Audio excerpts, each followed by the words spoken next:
Hi everyone, welcome to the Juji Tetas podcast. My name is Stacy, I'm a Juji Teta, and this is my podcast. Hello and welcome back. Yes, she's back. How long has it been? Shh, we're not going to talk about that. Like I said in my last episode, I do this completely by myself. It's all on my own. I am the editor, producer, host, everything, social media manager. I do it all, and because I do it all, it doesn't always get done in a timely manner. But we're here now, and that's what matters. Also, if you're wondering, does she say the intro every time, or does she pre-record it? Yes, I say the intro every single time. It's like a good way to get myself ready to talk into the microphone. So today's topic is about motivation. And I wanted to talk about motivation because it can be good, but then it can also be bad. It can be not helpful. It can go wrong. And I wanted to point out the ways that it can go wrong so that hopefully people will consider their words a little bit more carefully. Okay, so without further ado, let's get into it.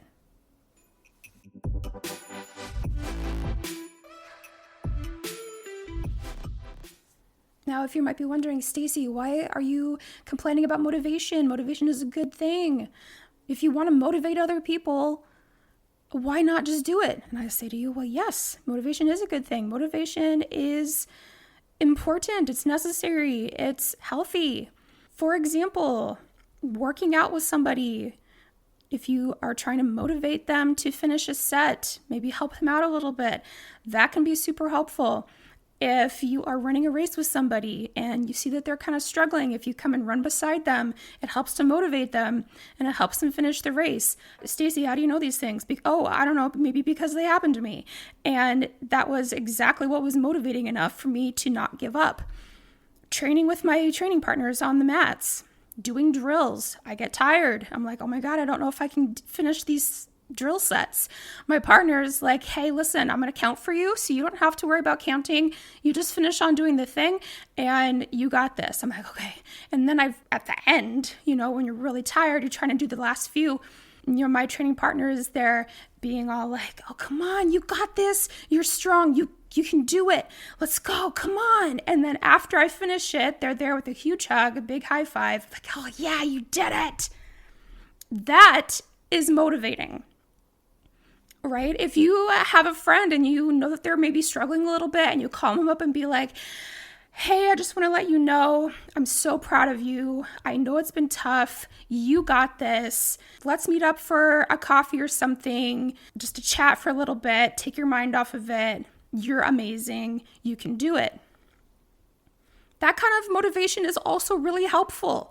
Knowing that there's somebody in your life who sees and recognizes that you're trying to do a thing, and maybe you're struggling a little bit, but they recognize your efforts, they encourage you to keep going, and maybe they kind of help take you out of that headspace just for a little while. That can be so, so helpful. Yes, please do. Please motivate your friends and family just like that, right? Just like those examples, especially telling somebody that you're proud of them. That can be incredibly motivating, right? And I'm not talking about self-motivation here necessarily. I believe that that's a different topic. But what I'm really talking about here is when somebody wants to help motivate other people. Okay, so I've given you examples of good motivation, needed motivation, healthy motivation. Now I want to tell you about when trying to motivate somebody can go wrong. And really the biggest point that I want to make is that motivation goes wrong when people try to give life advice to other people without taking their life circumstances into consideration. The biggest example that I have actually is something that I have talked about on social media before. I made a couple of videos about it. This is the biggest glaring example that I have is there's this guy who is an expert, a master at this thing that he does. And I'm not going to say what it is. It doesn't matter. He's an expert at this thing that he does. He would practice for anywhere between 10 to 16 hours a day, every single day on this craft of his, on this skill. And he did it for years and years and years. And obviously now he's so incredibly good at what he does. So incredibly good. And then, of course, people see that and they're in awe and they're just like, oh my goodness, this is really amazing. Wow, how do you do that? Because of course, that's the natural question is how do you do that? How did you get to be so good? And his answer is what I just explained. He's like, oh, this is what I did. I practiced these long hours. I practiced this. And then he tries to, I believe that he believed that he was being helpful and motivating when he said this. However, it's honestly really not. So what he said is that, people don't want to work hard anymore. People don't have a good work ethic. You just have to really want it, stuff like that. And I was so mad. That immediately turned me off. I was so mad. And I'll tell you why. Because he said he was practicing this skill, this craft of his, for anywhere between 10 and 16 hours a day. Like all through childhood, all through young adulthood, all this kind of stuff for years, many years. And my first thought or question was, okay, and who was keeping you alive that whole time? Who was paying your rent? Who was buying the groceries, cooking meals, feeding you, cleaning up, and doing the dishes? Who was cleaning the house? Because he was married and he has a kid, I was like, okay, who's taking care of your kid? Who's attending all their school functions? Do you guys see the problem here? Like, he thinks he's like, oh, you just have to work really hard at it. And I mean, yeah, that's true to a degree. However, it's like none of us have 10 to 16 hours a day to spend on our special skills and crafts. Like, we all have jobs. Like, we all have to earn money to pay for all that stuff ourselves. We don't have some magical fairy who can just do all that for us. And that really, really, really stuck me. I was so upset because I was like, how dare this man say that to all these people? Because his circumstances were completely different than your average person's. Who has 16 hours a day to do whatever it is that they want to do, to work at the thing that they love? Really, truly work at the thing that they love. Now listen, I love my job. I honestly do. But do I want to be doing that job for 16 hours a day? No, I don't. What would I rather be doing? Training jujitsu all the time, going weightlifting all the time, doing running, entering running races like I used to and training for those. Maybe traveling with my friends, traveling with my husband.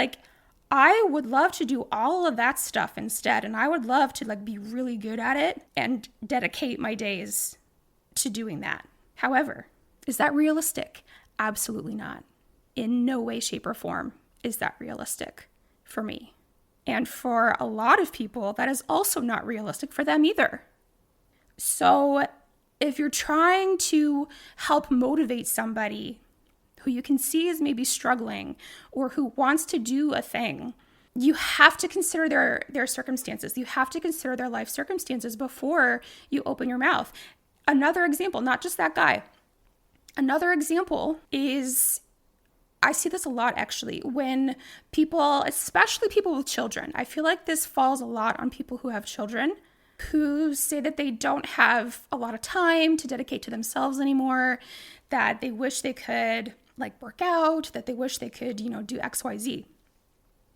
And then so people who think they're being helpful and motivating give them advice well, what if why don't you just wake up earlier? Just wake up an hour earlier and then you can work out then. Okay, well, what time are they already waking up? What does their days look like? How much energy do they have? How much sleep are they actually getting? Do you see? Do you see what I mean? Especially if they have kids. Especially if they have like young kids in particular. Because young kids don't really sleep. They just don't sleep. Or they sleep at weird times. Or they're getting up in the middle of the night all the time. Or they're like, I don't know. Also, kids get sick all the time too. And then some people really want to be there for like schooling their kids and things like that. So it's, yeah, okay, get up an hour earlier, but how long is that realistically going to last? Truly. Because you're not considering what their life looks like, right? Another one is like, oh, well, why don't you do XYZ, right? Like if they're wanting to eat healthier, it's like, well, why don't you just buy blah, blah, blah? All the greens, all the vegetables, all the blah. Okay, well, yes. However, you also have to take into account how expensive that stuff is. Anymore, eating healthy foods, like natural, like vegetables, fruits, like the really nice freshly baked breads and stuff, unless you want to make it yourself, fine. But if you get it from the store, that stuff is expensive. Like the really nice cheeses, like the really nice, like wheel cheeses or like the brick cheeses or something that you get out of like the cheese counter and stuff. That's expensive. That's more expensive than the deli, like the little packaged slices that you get from the like dairy, butter, milk area of the grocery store. All right. I think everybody would want to eat healthier for a lot of reasons. However, what's their grocery budget like? You got to take this kind of stuff into consideration. So my suggestion for you, if you are trying to motivate a person in any of these examples or a different example that you can think of, if you actually want your motivational advice to be helpful, you need to step in and help make that happen. Right? Like if you're telling this person to like wake up an hour earlier to go to the gym, okay, well, are you going to pick them up at that time? That could be helpful. That could also be very motivating. If they can't, it's like, oh, I have the kids. It's like, okay, well, if you want them to get up an hour earlier, like, I don't know, are you going to come over twice a week and watch the kids for them so that they can go and do their exercise? That would actually be super helpful and super motivating. Know that they don't have to worry about what's going on with the kids, right? If you're like, oh, why don't you just eat healthier? Okay, well, maybe a gift card to the local grocery store would be really helpful. Help them buy those more expensive as the days go on. Groceries are more and more expensive. Help them buy that healthy food. Part of being motivational and helpful is helping these people get rid of the obstacles in their way. Because I know from experience that you can try and try and try and try and try and try on your own, but it doesn't really work until someone else steps in and really helps you out. So I think that's really what I wanted to say. This is really just, I needed to get this off my chest. I needed to say that out loud and put it out into the universe. If you're going to be motivating, number one, don't say those things in the examples I gave for the, when motivation goes wrong. Be like the people in the very, very beginning, saying motivating things, actually motivating things, helping the person overcome the obstacle, help them do the hard thing. And that will actually be a lot more successful.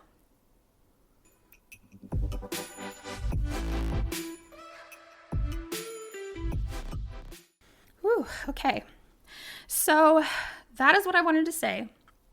I hope that this was helpful, and I hope it gave you something else to think about and reflect on maybe how you are approaching others when you are trying to, be motivational, like help them out. Now, in terms of different things I need to tell you, number one, thank you for being here. I appreciate everybody who sticks around and listens to the different episodes, goes back and re-listens to their favorite ones. All of it. I appreciate it. If you're wondering how can you help support the podcast, the most helpful thing you can do is what you're doing right now, which is listening to the episodes. Also, when you are listening on whichever podcatching app you have, please rate the podcast and leave a review. Or if you're on Spotify, you can leave comments on the different episodes. Engaging with the podcast wherever you're listening to it will help to boost it out, to tell the algorithms that this is what people want to listen to. And then it'll help the algorithm push the podcast out to other people who might want to listen to what I have to say. If you want to come find me online, I'm on Instagram at Jujitera and at Jujitera's podcast. I'm also on TikTok. I think I said in the very first episode of season 3, I was like, I don't have a TikTok. That is no longer true. I do have a TikTok. And I've been having fun making lots of different videos about lots of different topics. So if you want to come hang out with me over there, please follow me on TikTok. It's at Jujitera's podcast.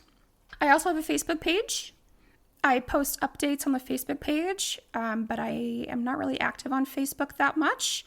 However, if you send me a message, I should hopefully see it. I also publish everything on YouTube as well. So if you have a YouTube account, or if you just prefer to listen to things on YouTube, you can find me over there as well. It's at Jujitera's podcast. I tried to get the same name for everything, consistency. I also have a Patreon account, and I have a merch store because I made a few designs. I have my logo on a t-shirt. I have the Chronic Illness Jiu-Jitsu Club on a t-shirt. There's the Neurodivergent Jiu-Jitsu Club, and it's just kind of fun. So if that's something that you want, there's the merch store link as well. So all of these things, if you're just like, girl, I can't keep track of all these places, don't worry, I got you. I have a link tree where it's all your links in one place. I have it linked in the description, so you just have to click on that once and you can see all the different things. So with that, I will bid you farewell for right now. Thank you so much again for being here and listening, and take care of yourselves, be well, and I will see you in the next one. Bye.